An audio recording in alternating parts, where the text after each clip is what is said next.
Good evening to all. सुन पा रहे हैं आप लोग मुझे?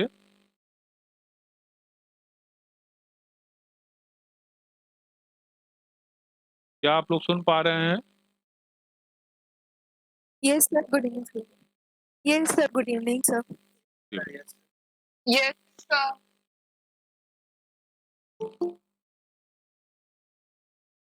पेटेंटिबिलिटी क्या होता है उसको हम लोगों ने कल के लेक्चर में समझने का प्रयास किया और मैंने आपको ये समझाया कि पेटेंटिबिलिटी जो है, ये जो कॉन्सेप्ट है, एक्चुअली ये क्या है, ये बताता है कि पेटेंट को ऑब्टेन करने के क्या क्या रिक्वायरमेंट है। और पेटेंट को ऑब्टेन करने के दो तरीके के रिक्वायरमेंट्स होते हैं, एक सब्सटेंटिव नेचर के होते हैं और एक प्रोसीजरल होते हैं। तो सब्सटेंटिव और प्रोसीजरल सभी को मिला करके हम लोग कहते हैं पेटेंटिबिलिटी।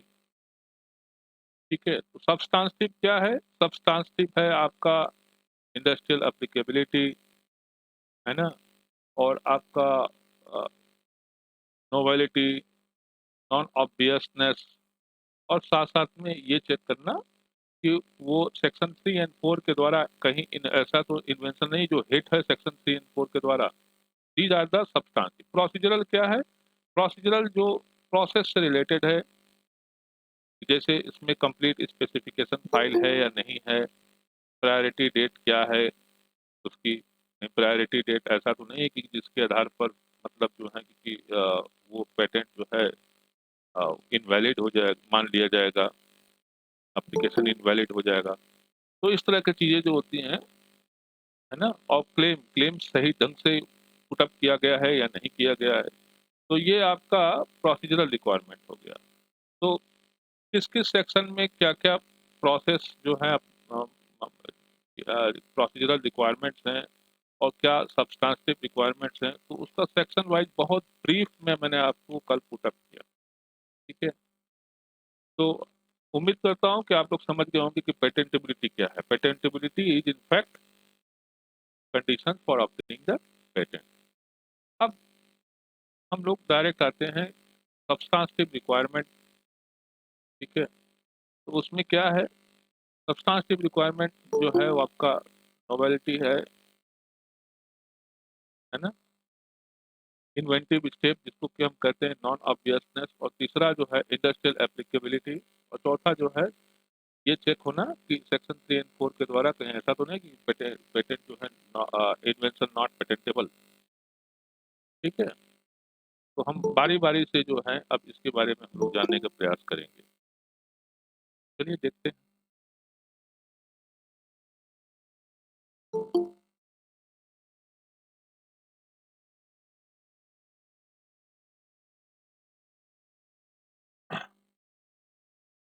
सबसे पहला क्या है, नोवेलिटी। ठीक है, जो आपका एक्ट है ये स्टुपुलेट करता है कि किसी भी इन्वेंशन के लिए अगर उसको पेटेंटेबल होना है तो वो इन्वेंशन को कैसा होना चाहिए, न्यू होना चाहिए। It must be new.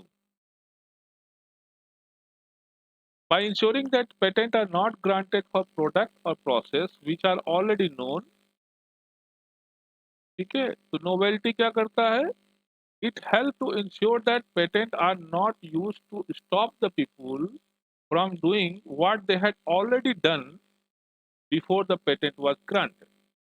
समझिएगा, बात कहूं नोवेल्टी, बात कहूं न्यू, ठीक है, एक ही चीज। तो इसको आप लोग कंफ्यूज मत कीजिएगा। ये टर्म कहीं भी हम नोवेल्टी का इस्तेमाल करते हैं, कभी हम न्यू का इस्तेमाल करते हैं। तो न्यू बेसिकली क्या है, न्यू एडजेक्टिव है, नोवेल्टी जो है आपका नाउन है। ठीक है, तो पेटेंट जो है आगे आप जाके पढ़ेंगे कि पेटेंट जो है दो तरीके की चीजों की दी जाती है। या तो वो चीज प्रोडक्ट हो या वो चीज एक प्रोसेस हो। ठीक है, तो प्रोडक्ट पेटेंट का एग्जाम्पल क्या हो सकता है, अगर आप कोई वस्तु बनाते हैं तो मेडिसिन एडिसिन जितने भी बनते हैं ये क्या है, ये एक्चुअली में they are the product. But process क्या होता है, उस प्रोसेस के जरिए जो प्रोडक्ट बनाया जा सकता है, ठीक है, तो वो प्रोसेस। तो भारत में एक समय था जब हम प्रोडक्ट पेटेंट नहीं ग्रांट करते। जस्ट हेलो, हाँ सागर,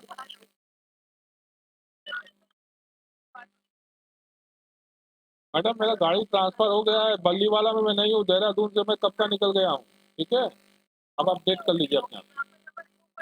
हाँ रिमूव कर लीजिए।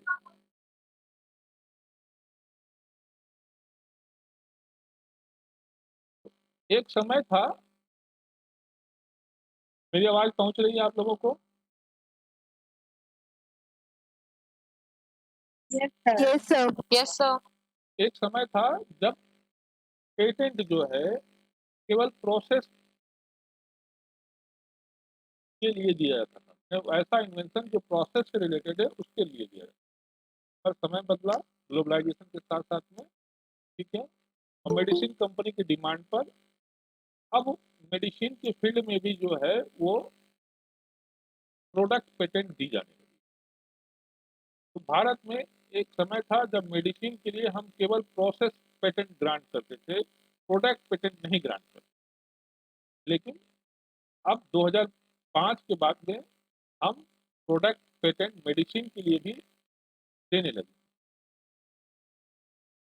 तो पेटेंट जो है या तो प्रोडक्ट के लिए ग्रांट की जाएगी या प्रोसेस के लिए। लेकिन जिस भी इन्वेंशन के लिए दी जाएगी वो इन्वेंशन नोवेल होना चाहिए, न्यू होना चाहिए। ठीक है, ये क्यों नोवेल्टी रिक्वायरमेंट क्या पर्पज सॉल्व करता है? ये पर्पज ये सॉल्व करता है कि ये इंश्योर करता है पेटेंट जो है ऐसे लोगों को, माने लोगों को उस चीज को करने के लिए ना रोका जा सके जो पहले से ही है। माने पेटेंट ग्रांट करने से पहले से ही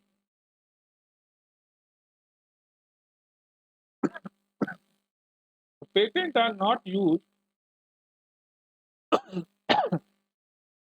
to stop people from doing, उस काम को करने के लिए what they had already done, जो पहले ही वो कर चुके हैं before the patent was granted, patent grant होने से पहले।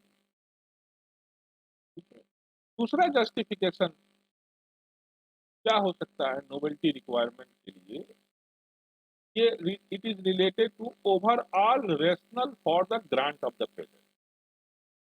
माने पेटेंट ग्रांट के ओवरऑल रेशनल उससे रिलेटेड स्पष्ट रूप से, स्पेसिफिकली रूप से ये आर्ग्यू किया जा सकता है कि पब्लिक जो है, पब्लिक इज विलिंग टू पे द कॉस्ट और monopoly profit of patenting if and only if they are able to get access to information what would have otherwise not available to them।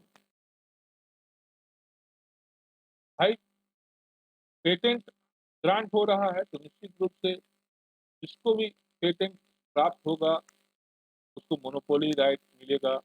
Monopoly right मिलेगा यानी exclusive वो use करेगा, तो वो कोई product को अपना बेचेगा मार्केट में, तो जो उसके दाम होंगे वो दाम एक्सेसिवली हाई होंगे, नो डाउट। है तो पब्लिक जो है फिर वो क्या करेगी, वो क्या कर रही होती है एक्चुअली में, वो पे कर रही होती है मोनोपोली कॉस्ट, मैंने उस कॉस्ट को जिसमें कि इन्वॉल्व है मोनोपोली वाला प्रॉफिट, जो कि नॉर्मल प्रॉफिट से ज्यादा होता है। आप पेटेंटेड मेडिसिन आप ले लीजिए, आप पाएंगे कि वो आपके नॉर्मल मेडिसिन से काफी हाई होता है। ठीक है, लेकिन पब्लिक क्यों पे करना चाहती है, क्यों करेगी? अगर वो इंफॉर्मेशन जो उस पेटेंट में इन्वॉल्व है या इम्ब्यूल्ड है, वो इंफॉर्मेशन अगर वो पहले से ही उसके पास या अदरवाइज तरीके से अवेलेबल हो तो करेगी। तो हम ये एक्सेसिव प्राइस जो है मोनोपोली प्रॉफिट के रूप में अगर हम पे करते हैं तो क्यों करते हैं? इसलिए करते हैं कि ये जो इंफॉर्मेशन है, इन्वेंशन भी अपने आप में एक इंफॉर्मेशन लिए हुए होता है। इंफॉर्मेशन जो है वो उनके पास अवेलेबल नहीं।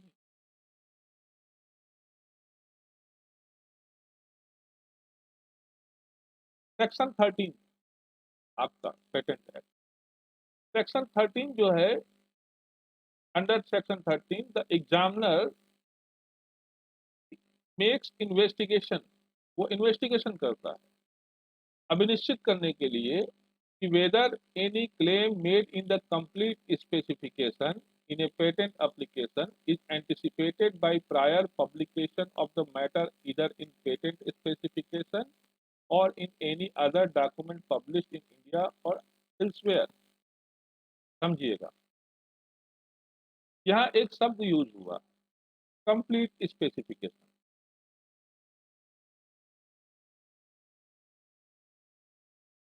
ठीक है, इसके बारे में हम लोग बाद में चर्चा करेंगे, लेकिन ये टर्म यूज हुआ है तो इसके बारे में थोड़ा सा आइडिया आप जान।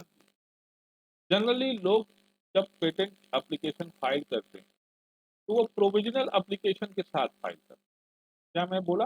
Provisional application.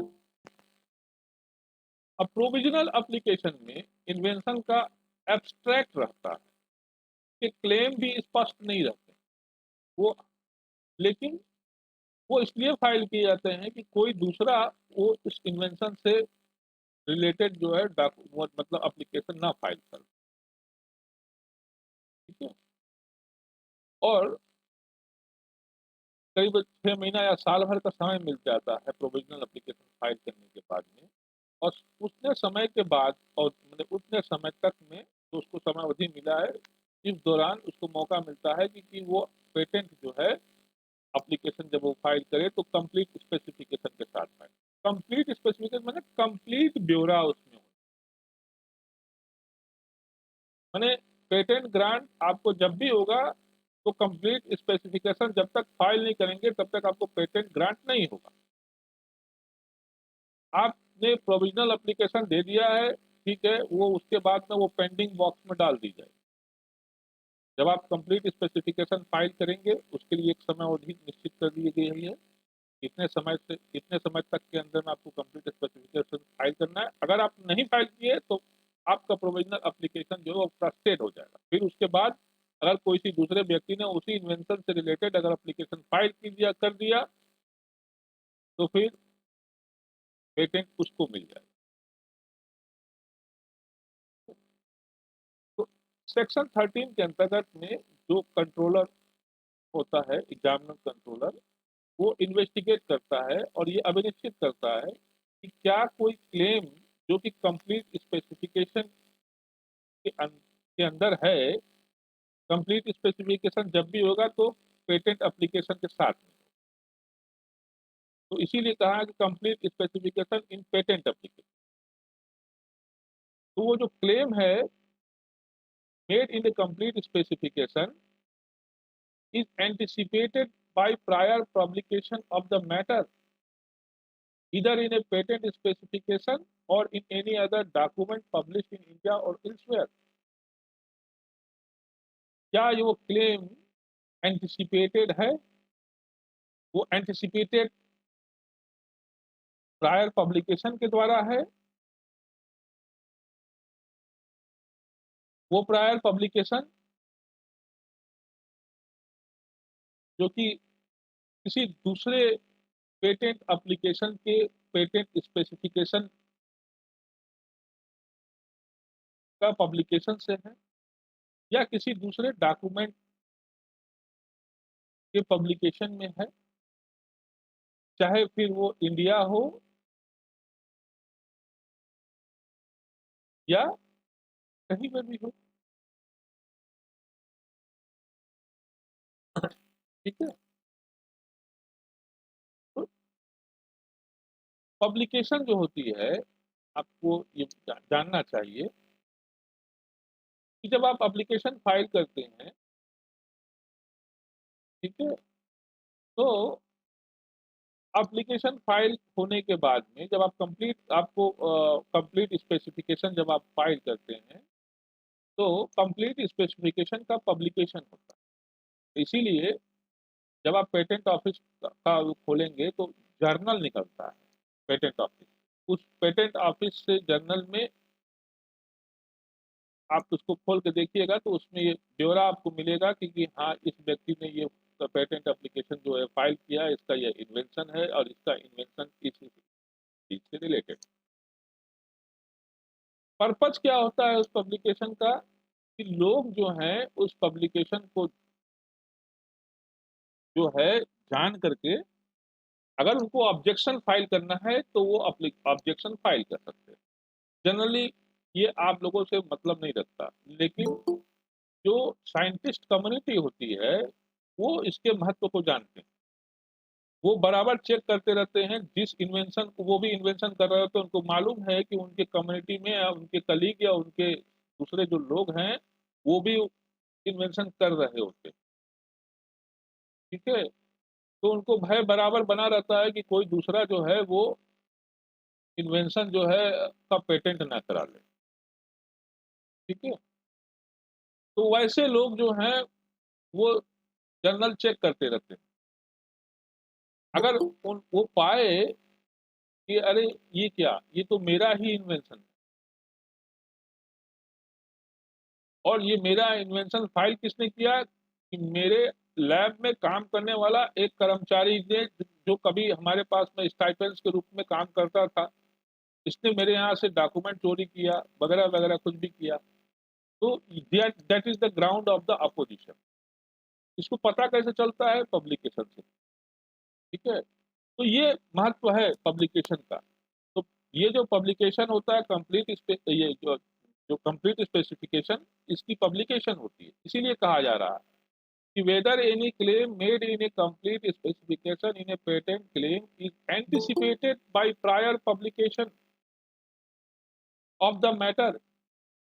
अब वो जरूरी नहीं है कि मैंने कि वो किसी पेटेंट स्पेसिफिकेशन में, मैंने किसी दूसरे एप्लीकेशन, किसी दूसरे पेटेंट एप्लीकेशन के स्पेसिफिकेशन में, इसीलिए कहा गया इधर या तो दूसरे पेटेंट एप्लीकेशन के स्पेसिफिकेशन में हो सकता है वो पब्लिकेशन, या फिर वो किसी दूसरे डॉक्यूमेंट में, किसी दूसरे डॉक्यूमेंट में, बुक के फॉर्म में या आर्टिकल के फॉर्म में, दूसरे दूसरे जगह से पब्लिश होने वाले जो जर्नल्स होते हैं, कहीं वहां तो पब्लिश नहीं हुआ है।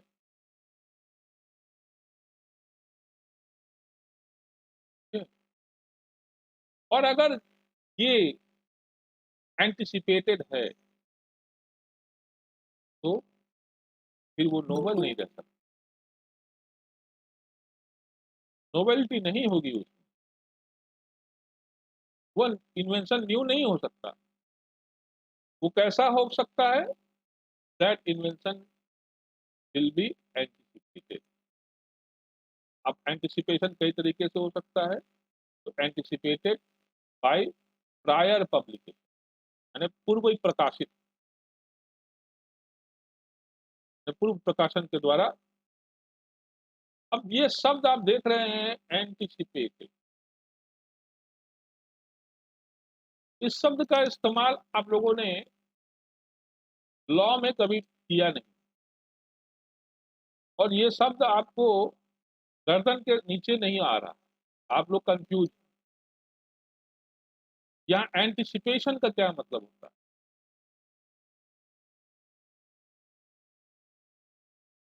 कोई मुझे बताएगा आप लोगों में से?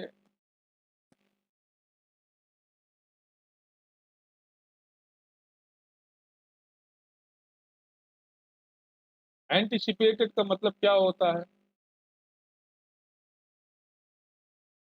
Sir, expected beforehand. एक्सपेक्टेड में क्या होता है? एक्सपेक्टेड में माने अभी भी अनिश्चितता रहती है, वो हो भी सकता है, नहीं भी हो सकता है।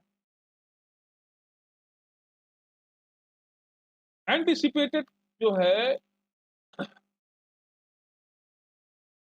ये शब्द का मतलब ज्ञान में आना। अगर कोई चीज एंटिसिपेटेड है, इसका मतलब ये हुआ कि वो चीज पहले से, वो चीज नोन है।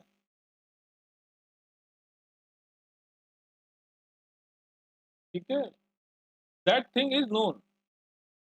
तो यहाँ आप एंटिसिपेटेड शब्द को आप इंटरचेंजेबली यूज कर सकते हैं नोन शब्द से, लेकिन आप कोशिश कीजिए कि एंटिसिपेटेड भी इस्तेमाल कीजिए। जब मैं कहता हूं कि that claim is anticipated by prior publication, this means that that claim is already known by prior publication, पहले से ही नॉलेज में है।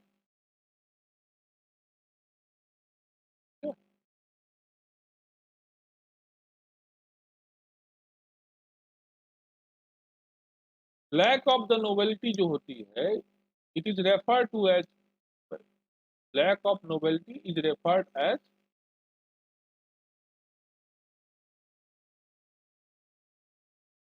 कोई चीज न्यू नहीं है तो इसको आप रेफर करते हैं कि वह चीज anticipated. The thing which is not new, you can refer it, you can say that it is anticipated. तो सेक्शन 14 एंड 15 जो होता है, मैंने 13 का आपका जिक्र किया, सेक्शन 14 है और 15 भी है. It empower the controller to refuse an application on the ground that the invention is not new.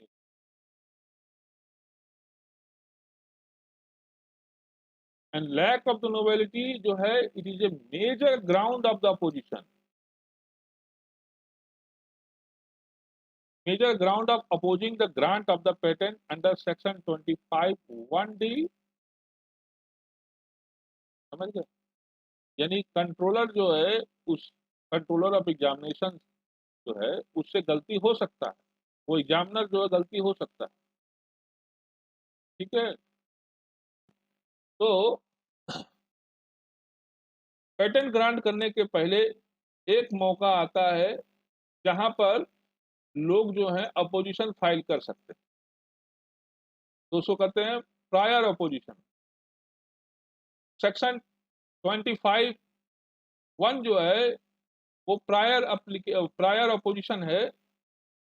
And section 25 2 जो होगा, आगे आप देखेंगे पर्टिकुलर सेक्शन, वो आफ्टर ग्रांटिंग अपोजिशन. तो दो अपोजिशन आपको मिलते हैं. दोनों अपोजिशन का सर्टेन मतलब मैक्सिमम चीज तो वही है, सब्सटेंटिव लिबरे, लेकिन कौन अपोज कर सकता है इसको लेकर के थोड़ा डिफरेंस है, वो उसकी चर्चा करेंगे. लेकिन दो ग्राउंड है, दो मौका है. अगर एग्जामिनर से चूक हो गई तो मैंने कोई भी व्यक्ति जो है सेक्शन 25 1 के तहत में कोई भी व्यक्ति जो है वो अपोज कर सकता है इस एप्लीकेशन को, इस आधार पर कि सर ये जो इन्वेंशन है वो न्यू नहीं, इट इज एंटिसिपेटेड.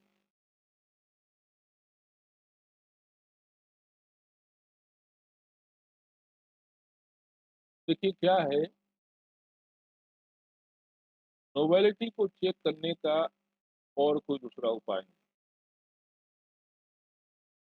सिवाय एक ही उपाय है कि आप जो हैं ये चेक करें, ये पता लगा पाएं कि वो चीज नोन है या नहीं. अब अगर वो नोन है तो कहीं ना कहीं या तो पब्लिकेशन के द्वारा नोन होगा या नॉलेज के द्वारा नोन. तो ये इस बात, अच्छा अब वो वर्ल्ड में कहीं भी हो सकता है, जरूरी नहीं कि हिंदुस्तान में ही के संदर्भ में, कहीं पर भी वो ऐसे जगह अंडमान निकोबार या फिर होनोलुलु का द्वीप, वहां के लोग वो जानते हैं. तो कंट्रोलर व्यक्ति है, उसकी एक सीमा है.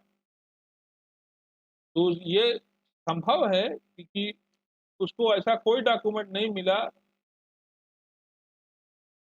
जिससे कि वो पता लगा सके कि वो इन्वेंशन जो है वो नोवल नहीं, लेकिन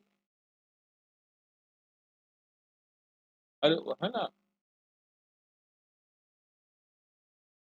दूर बैठा किसी व्यक्ति के पास में या उस फील्ड से रिलेटेड कुछ लोगों की जानकारी में वो नोन है,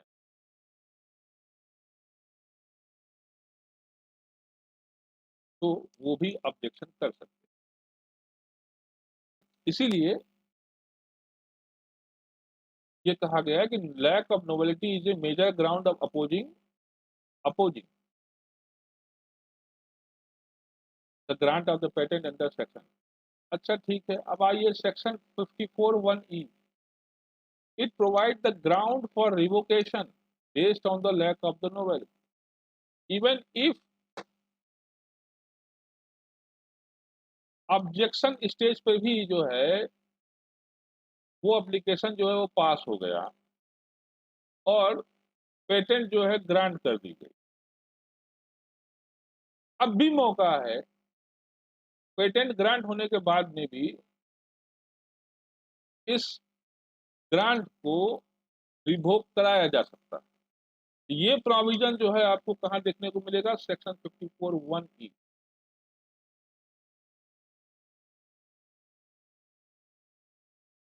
in fact the definition of the invention जो है ये स्वयं कहता है कि इन्वेंशन को कैसा होना चाहिए, इट मस्ट बी न्यू। ठीक है, तो सेक्शन 25 क्या कहता है, सेक्शन 13 क्या कहता है, बात छोड़ दी। डिफिनेशन भी कहता है कि इन्वेंशन को कैसा होना चाहिए, न्यू होना। कहाँ डिफाइन है न्यू इन्वेंशन, सेक्शन 21L। क्या करता है, एन इन्वेंशन और technology is regarded as new if it has not been anticipated by publication in any document or used in the country or elsewhere in the world before the date of filing of the patent application with complete specification। और फिर उसके बाद में इसी को और explain करते हुए ये कहता है that is the subject matter has not fallen in public domain और that it does not form the part of the state of the art। ये एक्सप्लेनेशन की जरूरत है, अब मैं आपको समझाऊंगा। Not part of the state of the art,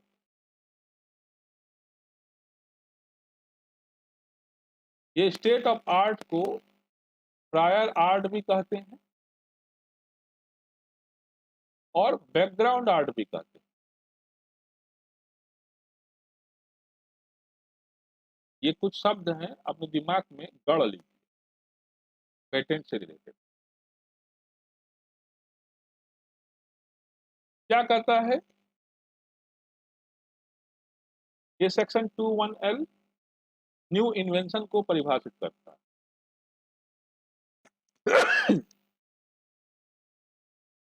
कहता है कि कोई इन्वेंशन या टेक्नोलॉजी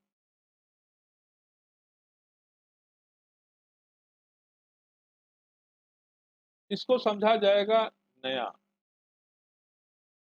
कब समझा जाएगा, यदि ये एंटिसिपेटेड नहीं, यानी it is not known by publication in any document. ठीक है, अब एंटिसिपेशन जो है जरूरी नहीं है कि कोई चीज एंटिसिपेटेड हो किसी डॉक्यूमेंट के प्रकाशन के ही द्वारा।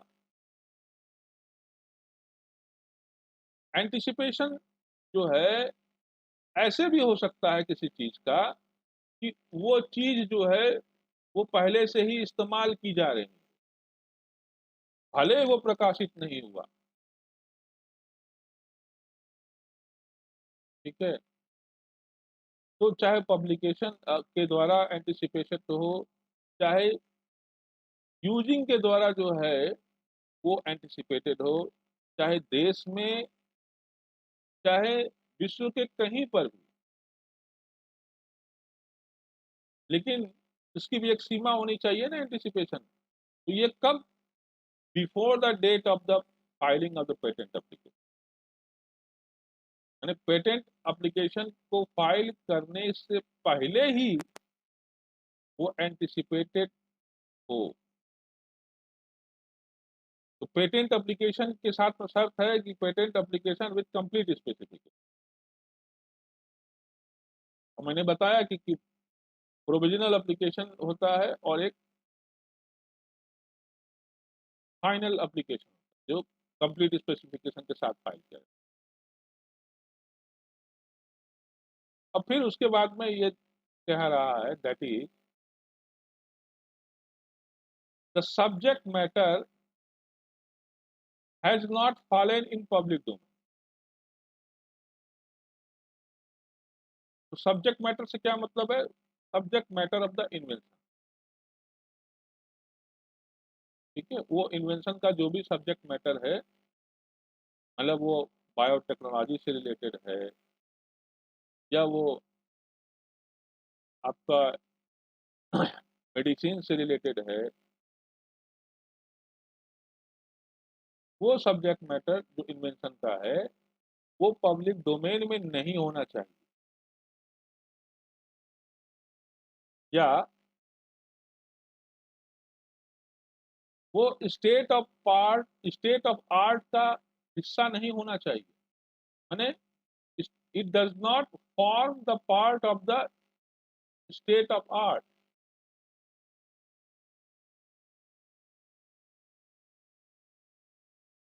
या अगर स्टेट ऑफ आर्ट नहीं समझ पा रहे हैं तो आप ऐसे समझिए कि it does not form the part of the prior art और बैकग्राउंड आर्ट। ठीक है, अब आप कंफ्यूज हो रहे होंगे कि सर ये स्टेट ऑफ आर्ट क्या है, क्योंकि हम लोग प्रायर आर्ट भी कहते हैं और बैकग्राउंड आर्ट भी कह सकते हैं। एक्ट के अंदर में अगर आप देखने की कोशिश करेंगे तो ये जो टर्म है एंटिसिपेशन, ये एंटिसिपेशन टर्म को डिफाइन नहीं किया। नॉट डज इट डिटेल, नहीं ये डिटेल देता है कि what would amount to anticipation in of an invention.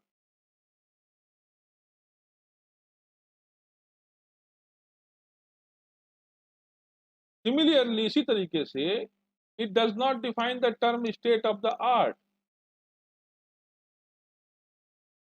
लेकिन पेटेंट एक्ट में आप पढ़ेंगे तो आप पाएंगे कि पेटेंट एक्ट में ये expression the state of art and anticipation जो है इसको इंटरचेंजेबली यूज किया है।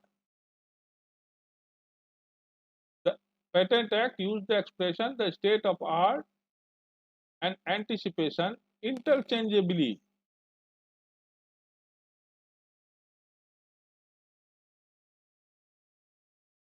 As determinant of the novelty. Novelty को डिटरमाइन करने के लिए, नोवेलिटी को अभिनिश्चित करने के लिए पेटेंट एक्ट ने स्टेट ऑफ आर्ट और एंटिसिपेशन शब्द को इंटरचेंजेबली यूज किया। उदाहरण के तौर पे आप देखेंगे सेक्शन 21L, जहां पर कि यह शब्द आपका न्यू इन्वेंशन डिफाइन किया गया है in term of both anticipation and state of the art. तो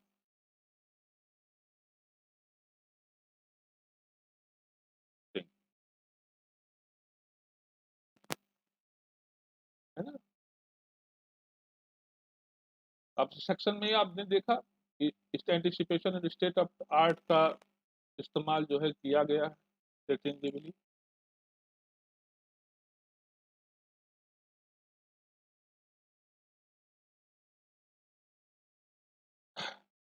एंटिसिपेशन,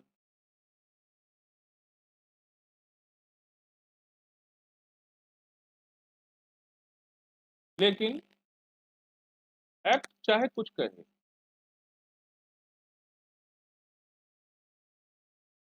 दोनों आइडिया की बात कहूं तो दोनों के आइडिया में, दोनों के नोशन में कुछ ना कुछ अंतर जरूर होता है।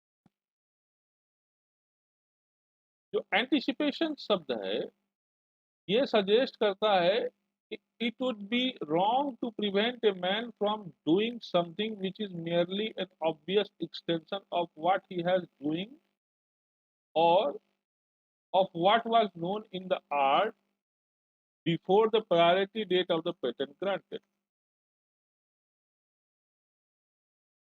तो एक इथिक्स छिपा हुआ है शब्द एंटिसिपेशन के पीछे। वो एक इथिक्स जो है सजेस्ट करता है, एक तरह का आइडिया सजेस्ट करता है।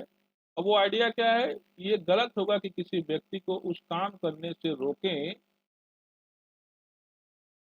जो कि पेटेंट फाइल करने से पहले जो कुछ भी नोन है उसी के एक्सटेंसिव नॉलेज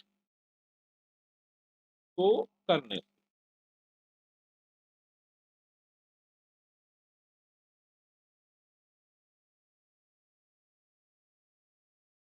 अरे भाई चेयर है, ठीक है, कोई Yes, आदमी sir. आता है कोई चेयर बनाता है तो इसके पहले कैसा चेयर था, चेयर था कि उसमें हाथ रखने वाला हैंडल नहीं था, लेकिन नॉलेज तो था। अब कोई व्यक्ति आता है, अब वो एप्लीकेशन फाइल करता है कि हमने हाथ वाला जो है आर्म रेस्ट चेयर बनाया है। तो अब यहाँ क्या है कि अब people has a knowledge of making the chair. अब उस नॉलेज का उसने क्या किया है, उसने उसको एक्सटेंसिव एप्लीकेशन मैंने उस नॉलेज को एक्सटेंड करके थोड़ा आर्म रेस्ट इसमें बना दिया। तो अब फिर पेटेंट ग्रांट तक हो जाएगा तो लोग फिर आर्म रेस्ट वाली चेयर बना नहीं सकेंगे। तो ये अपने आप में एक रॉन्ग है।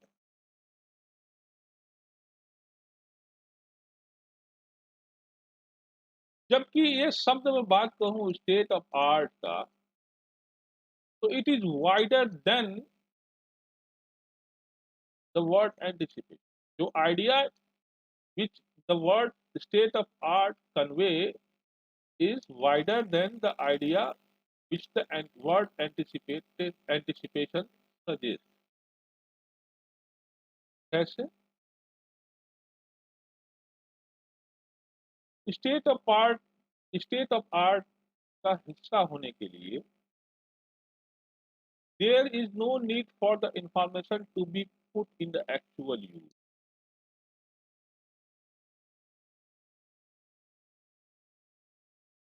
कोई आवश्यकता नहीं होती है कि उस इंफॉर्मेशन के लिए कि वो इंफॉर्मेशन जो है वो एक्चुअल यूजेज उसका हो। The mayor fact that it was available, इतना तथ्य कि वो अवेलेबल है, वो पहले से है, and was capable of being used by the public, और वो इंफॉर्मेशन ऐसा है कि उस इंफॉर्मेशन के जरिए जो है लोग कैपेबल है, सक्षम है कि वो जब चाहे तब उसका यूज कर सकते हैं। ये अपने आप में एक पर्याप्त। The possibility of assessing the information by the person will determine whether it forms the part of the state of art or not। संभाव्यता कि लोगों के पास में इंफॉर्मेशन है, माने लोग जो है वो उस इंफॉर्मेशन को एक्सेस कर सकते हैं, मात्र इसकी संभाव्यता ही ये निर्धारित कर सकती है कि क्या वो जो इंफॉर्मेशन है, या यहाँ पर कहें तो वो जो इन्वेंशन है, क्या वो स्टेट ऑफ आर्ट का है या नहीं। Even if the public has not recognized their potential और टेकन एडवांटेज ऑफ देम, यहाँ तक कि तब भी वो स्टेट ऑफ आर्ट का पार्ट होगा, जबकि पीपुल जो है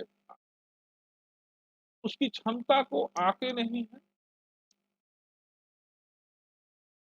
या उससे किसी तरह का लाभ नहीं लिया। यानी कि जो मैंने एग्जाम्पल दिया आपको कुर्सी का,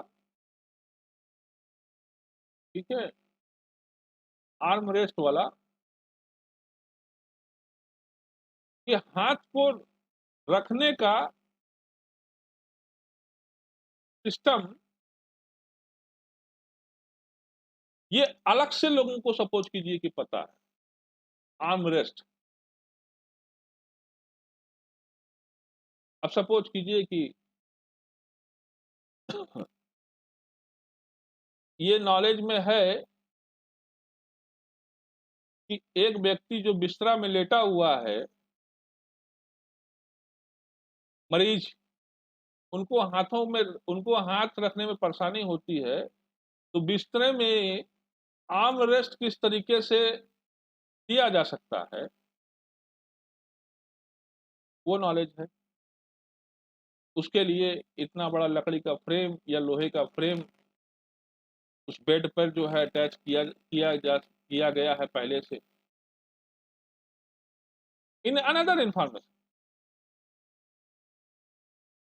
अगर वो दोनों इंफॉर्मेशन को अगर क्लब कर दिया जाए, माने चेयर विदाउट आर्म और ये पलंग वाला माने bed with arm rest, chair without arm rest and bed with arm rest, तो क्या लोग जो हैं वो आर्म रेस्ट वाला चेयर नहीं बना सकते थे? बना सकते थे।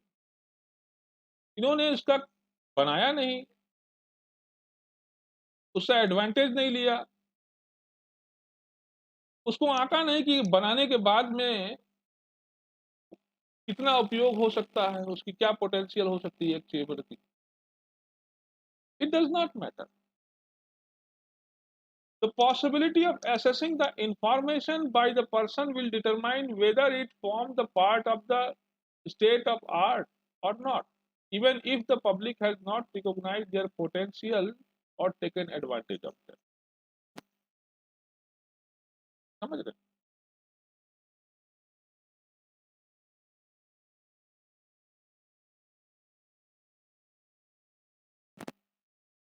जो लैंग्वेज है section 21L,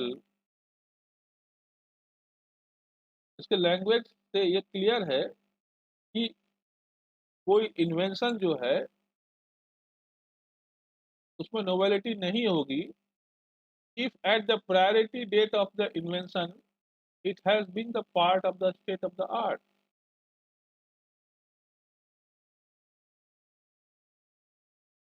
If at the priority date of the invention, priority date of the invention क्या होगा?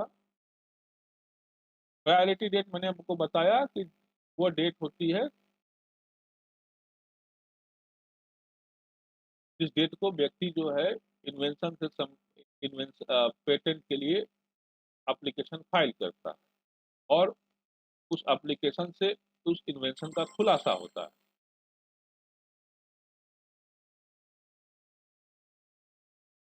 ठीक है, तो वो प्रायोरिटी डेट। तो जिस दिन इन्वेंशन फाइल किया तो वो प्रायोरिटी डेट होती है। तो will lack novelty if at the priority date of the invention it has been the part of the state of the art। जिस दिन उसने एप्लीकेशन फाइल किया वो इंफॉर्मेशन या उसका वो इन्वेंशन जो है वो स्टेट ऑफ आर्ट का ऑलरेडी पार्ट है। तो बहुत सारे केसेस में particularly when the prior art and the invention are identical or the prior art lead directly to the patented invention, it will relatively easy to determine whether an invention has been the part of the state of art or not। बहुत सारे case में खासतौर से जब जहाँ की prior art और invention जो होते हैं वो आइडेंटिकल होते हैं, वही होते हैं, या प्रायर आर्ट इस तरीके का होता है कि उस प्रायर आर्ट के जरिए जो है वो पेटेंटेड इन्वेंशन जो है पाया जा सकता है। तो इसके जरिए ये काफी आसान हो जाता है ये डिटरमाइन करने के लिए कि कोई इन्वेंशन जो है वो स्टेट ऑफ आर्ट का है या नहीं। ठीक है, तो मैंने पहले भी कहा था स्टेट ऑफ आर्ट, फिर ब्रैकेट में आपने उसको कंसीव किया था प्रायर आर्ट और बैकग्राउंड आर्ट। तो हम ये प्रायर आर्ट और स्टेट ऑफ आर्ट और बैकग्राउंड आर्ट आप एक मान सकते हैं। देखिए ये चीजें मैं आपको जो एक्सप्लेन कर करके बता रहा हूँ,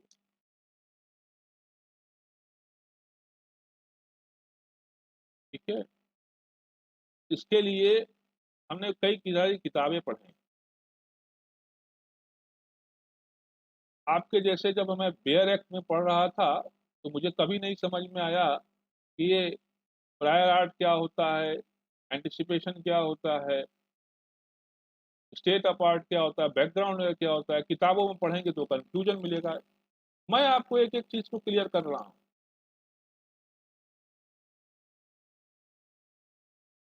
फिर ये मौका आपको नहीं मिलेगा।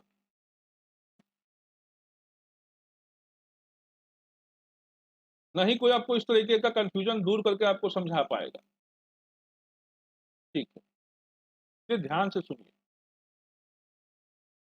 द टास्क जो होता है बिकम मोर प्रॉब्लमेटिक। टास्क क्या है? टास्क है to determine whether the invention is a part of the state of art और नॉट। वो टास्क, ये टास्क जो है प्रॉब्लमेटिक हो जाता है बहुत ज्यादा, where there is a gap between the prior art and the invention. जब प्रायर आर्ट और इन्वेंशन के बीच में गैप होता है, बैकग्राउंड नॉलेज और इन्वेंशन,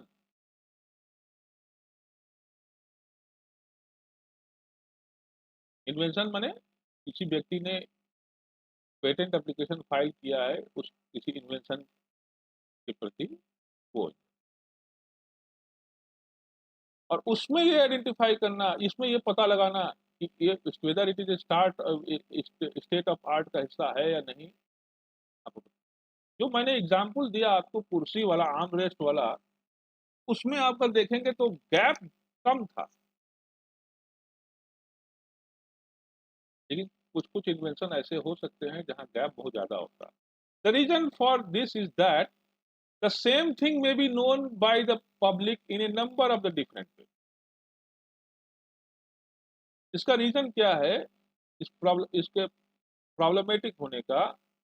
वो ये कि कोई एक चीज जो होता है वो पब्लिक को नोन होता है, पब्लिक उसको जानती है किसी एक चीज को कई कई तरीके से, डिफरेंट डिफरेंट तरीके से कोई चीज को पब्लिक के द्वारा जाना जा सकता है।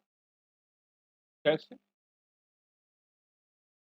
थिंग्स में be described in term of what they look. कोई चीज डिस्क्राइब की जाती है या डिस्क्राइब्ड होता है कैसा वो दिखता है उस आधार पर, या वो डिस्क्राइब्ड होता है इस आधार पर कि वो किस चीज का बना होता है, या लोग जानते हैं उस चीज को कि वो चीज करता क्या है, या कौन सा प्रॉब्लम सॉल्व करता है वो चीज, वो कैसे बनाए जाते हैं, वो किस चीज के बने होते हैं, उसकी कीमत क्या होता है, और और इसी तरीके से आप सोचिए जरा। आप किसी चीज को आप किसी चीज को आपके हाथ में है, मोबाइल है, तो क्या क्या चीजें आपके दिमाग में है? आप उस मोबाइल को किस किस तरीके से आइडेंटिफाई करते हैं? मन में आपके प्रश्न आ गए किस चीज के बने, उसका कॉस्ट कितना होगा, तो आप उस मोबाइल को अलग अलग तरीके से समझते हैं। जरूरी नहीं कि जो आप जैसा समझते हैं उस चीज को दुनिया के सारे लोग उसको वैसे ही तरीके से समझते हैं।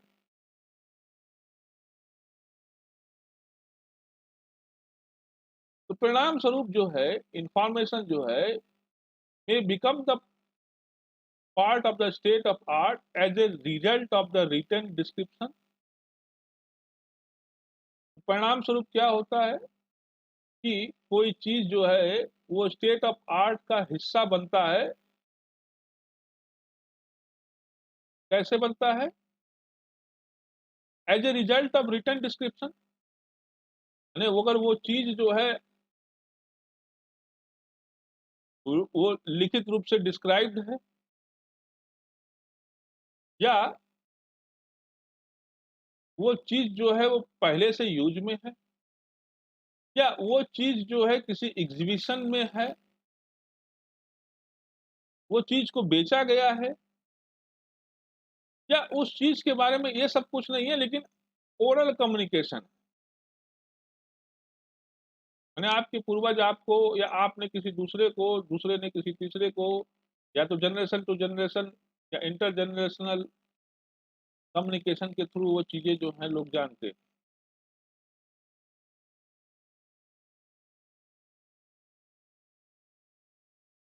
तो if the information is accessible, यदि वो इंफॉर्मेशन जो है एसेसिबल है माने पहुंच योग्य है, तब वो कितना पुराना है, वो कितना स्पष्ट है, वो कितने अवधि के लिए है, उसकी लैंग्वेज क्या है, वो कहाँ पर व्याप्त है, वो इंफॉर्मेशन कहाँ है, उसका लोकेशन क्या है, ये सब के सब इरिलीवेंट हो जाएंगे, कोई माने नहीं।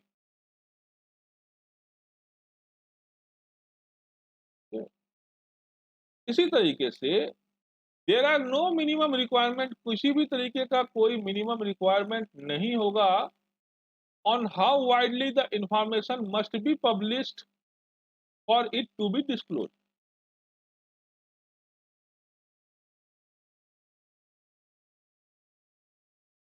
माने कोई इंफॉर्मेशन जो है वो पब्लिश्ड है, तो ये भी माने नहीं रखेगा कि अरे सर वो पब्लिकेशन जो है किसी एक ही जगह से पर है और एक ही दो जर्नल में है, ज्यादा वाइडली जो है नहीं है। वो एक दिन किसी टाइम्स ऑफ इंडिया पत्रिका में एक कॉलम में छपा था, उसके बाद से जो है वो कभी छपा नहीं। तो इसलिए ये जो इंफॉर्मेशन है इसको समझा ना जाए कि ये छप चुका है और मतलब जो वाइडली छपा है और लोगों के नॉलेज में है। वो एक छोटा सा एक ही जगह था, वो खाली मुंबई पत्रिका में एक जगह कॉलम में आया था, कुछ नहीं। एक बार छप गया, इसीलिए कहा जा रहा है there are no minimum requirement on how widely the information must be publish for it to be disclose.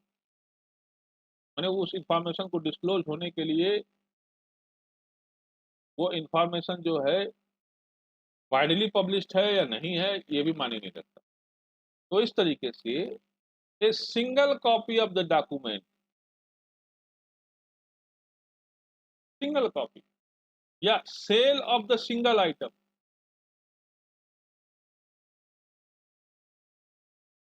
उस एक चीज का sale will be sufficient for the information to become the part of the state of art। पर्याप्त होगा अपने आप में कि वो इन्वेंशन या वो जो इंफॉर्मेशन है वो जो है स्टेट ऑफ आर्ट का विल बी सफिशिएंट। अरे हमने एक पेन इन्वेंट किया है भाई, या एक कोई चीज इन्वेंट किया है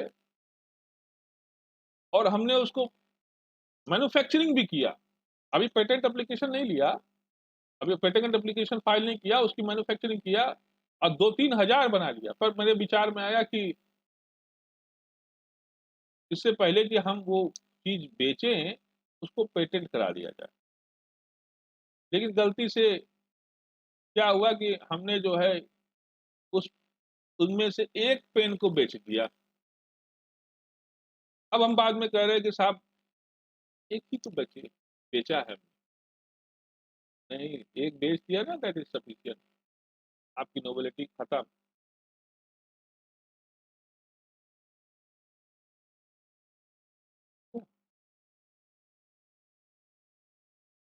तो जो पेटेंट होता है, चूंकि जो पेटेंट है it is granted only to the useful information,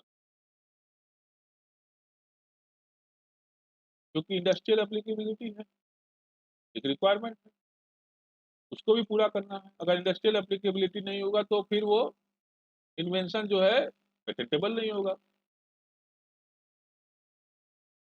और हर इन्वेंशन अपने आप में एक इंफॉर्मेशन लिए हुए होता है। अब पेटेंट जो है, क्योंकि पेटेंट जो है वो यूजफुल इंफॉर्मेशन के लिए ग्रांट होता है, तो invention is in fact an information. Invention क्या है वास्तव में? एक information, and no information is fit for grant.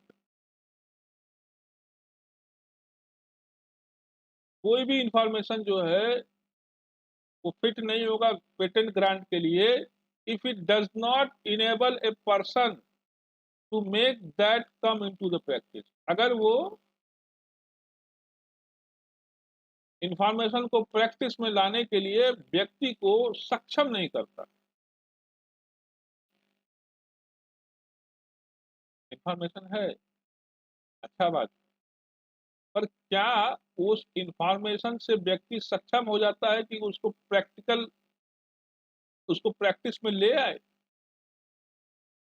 ये एक बहुत महत्वपूर्ण बात, क्योंकि इसका इम्प्लीकेशन है,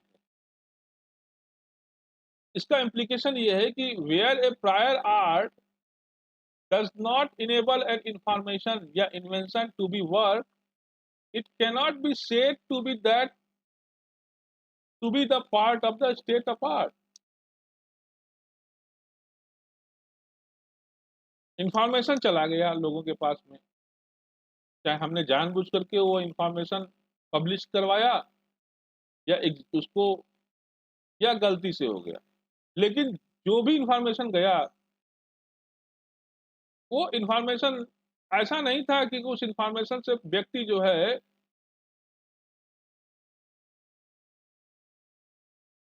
उस इन्वेंशन को प्रैक्टिकली कर ले, मैंने वो इन्वेंशन वर्कआउट हो जाए ना, वैसा नहीं था। तो सवाल ये आता है कि क्या इस तरीके का जो इंफॉर्मेशन को मान लिया जाए कि वो इंफॉर्मेशन या वो इन्वेंशन जो है वो स्टेट ऑफ आर्ट का पार्ट हो गया? एग्जाम्पल के लिए, if a chemical formula of A compound is known, कोई कंपाउंड है उसका फार्मूला है, वो फार्मूला जो है वो नोन है, तो it does not mean that the chemical compound is prepared और मैन्युफैक्चर्ड इज आल्सो नोन। तो इसका ये मतलब नहीं है कि वो केमिकल कंपाउंड किस तरीके से प्रिपेयर्ड होता है या उसको किस तरीके से मैन्युफैक्चरिंग किया जाता है वो भी लोगों को नॉलेज में है ना। साइंटिफिक पत्रिका पढ़िए, बहुत सारे साइंटिस्ट होते हैं,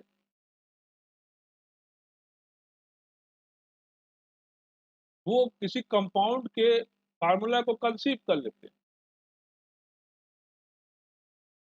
लेकिन उस मात्र फार्मूले के जरिए वो कंपाउंड तैयार ही हो जाए, तैयार कर लिया जाए, इससे पता नहीं चल पाता। क्योंकि मैन्युफैक्चरिंग करना या उसको प्रिपेयर करना लैब में, it is a very challenging task. उस कंपाउंड को कितने डिग्री पर टेम्परेचर देना पड़ेगा, कितना प्रेशर देना पड़ेगा, क्या क्या प्रिजर्वेटिव्स उसमें डालने पड़ेंगे, कैसे वो प्रिपेयर्ड होगा, ये इंफॉर्मेशन तो पब्लिक के पास में नहीं था। खाली बस ये मालूम था कि ये कंपाउंड का फार्मूला है।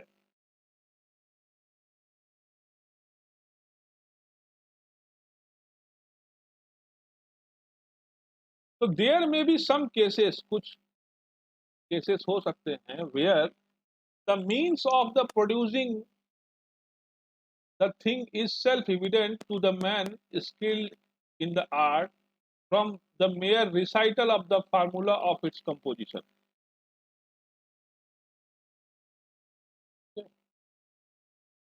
तो उस आधार पर जो मैंने अभी जस्ट इसके पहले बताया कि compound is known, it's formula is known, but how it is prepared and how it is come into the practice, it is not disclosed to the public. And that's why if anyone can file the patent application for preparing for making that product, then he cannot be debarred from having the patent, cannot, because public are not known, general public are not known how it is given. But there are some person who is related to that place, and they are the person skilled in the art. And by the mere recital of the formula, they are able to prepare that product.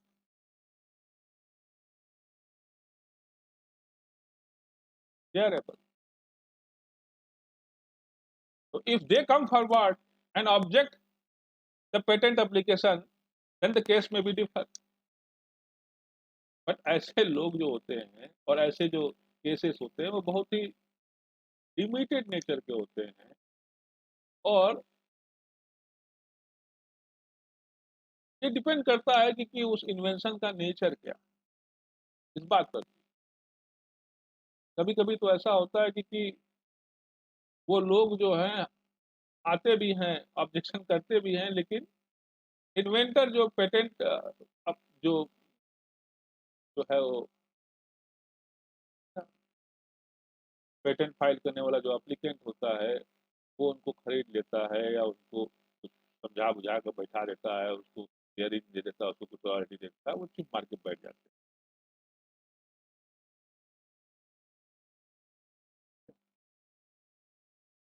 तो बाकी के lectures जो है हम कल discuss करेंगे। अब कल तो नहीं कर पाएंगे क्योंकि मैं आउट ऑफ स्टेशन जा रहा हूँ, तो मैं देखूंगा, मैं नोटिफाई करूंगा कि मैं कब क्लास लूंगा।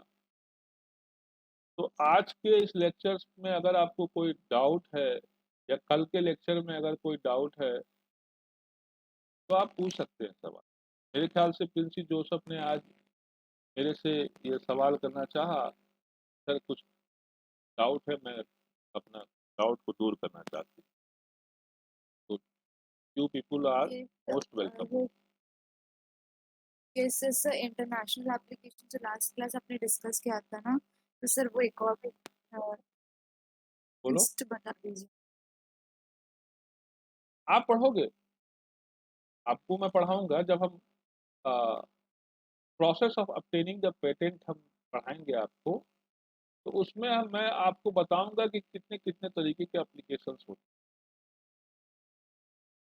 उसमें आपको पीसीटी एप्लीकेशन पढ़ाऊंगा, उसको आपको इंटरनेशनल एप्लीकेशन पढ़ाऊंगा, ठीक है ना।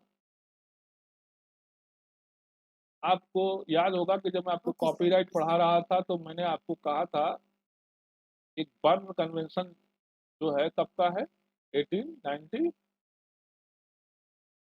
1896 या ऐसे करके था, ठीक है। तो बर्न कन्वेंशन से पहले एक पेरिस कन्वेंशन हुआ था, वो उसके साल 2 3 साल पहले हुआ था, वो जो उसको कहते हैं पेरिस कन्वेंशन। तो उस जो इंटरनेशनल एप्लीकेशन जो मैं कह रहा हूँ वो एक्चुअली में उसको कहा जाता है, उसके लिए प्रॉपर शब्द इस्तेमाल करता है कन्वेंशन एप्लीकेशन, ठीक है। तो एक जो इंटरनेशनल एप्लीकेशन दो तरीके के हो सकते हैं, वो कन्वेंशन एप्लीकेशन यानी कि वो under that Paris treaty, Paris convention के अंतर्गत में, या इंटरनेशनल एप्लीकेशन जो होता है under the PCT. PCT latest development है, उसके तहत। तो उसकी क्या रिक्वायरमेंट्स हैं, उसकी क्या चीजें हैं, वो हम बताएंगे। अभी आप इतना जानिए कि इंटरनेशनल एप्लीकेशन दो तरीके के होते हैं, एक convention application under the Paris treaty and दूसरा PCT application under the PCT, patent cooperation treaty. और किसी को कुछ पूछना है?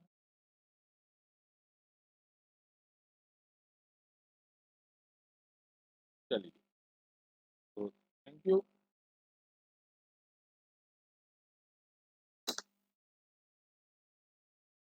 जरा सा रुक जाइए, मैं आप लोगों का अटेंडेंस ले लेता हूँ, फिर उसके बाद जाइएगा।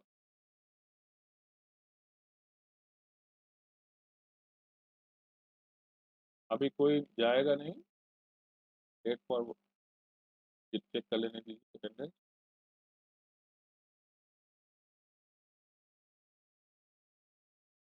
सर एक चीज़ पूछना था। पूछो।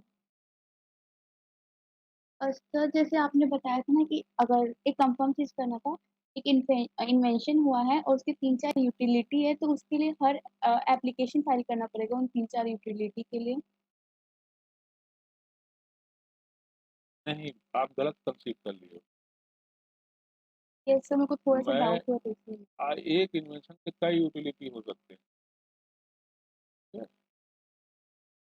और हर इन्वेंशन के यूटिलिटी जो है, अ, आप जो है एक ही एप्लीकेशन में वो जितने भी उसके यूटिलिटी हो सकते हैं, आप उसको एज़ ए क्लेम के रूप में लिख सकते हैं। मैंने क्या कहा? मैंने कहा अगर एक से ज़्यादा इन्वेंशन इन्वॉल्व हो, तो हर इन्वेंशन के लिए अलग एप्लीकेशन। ऐसा होता है कि कोई प्रोडक्ट को कोई व्यक्ति ने इन्वेंट किया और आगे जाकर के पता चला कि इस प्रोडक्ट के इन्वेंशन में वास्तव में 2 अलग-अलग या 2 से ज़्यादा इन्वेंशन इन्वॉल्व है। सपोज़ कीजिए कि किसी व्यक्ति ने कोई कार्बोरेटर बनाना है, कार्बोरेटर समझ रहे हैं? तो कार्बोरेटर के अंदर में छोटे-छोटे कई सारे इक्विपमेंट लगे हुए हैं। तो वो इक्विपमेंट जो है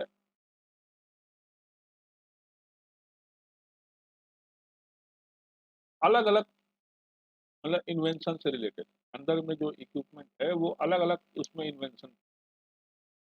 कोई इन्वेंशन जो है वो थर्मोडायनामिक्स से रिलेटेड है, तो कोई इन्वेंशन जो है वो कंप्रेशन से रिलेटेड है।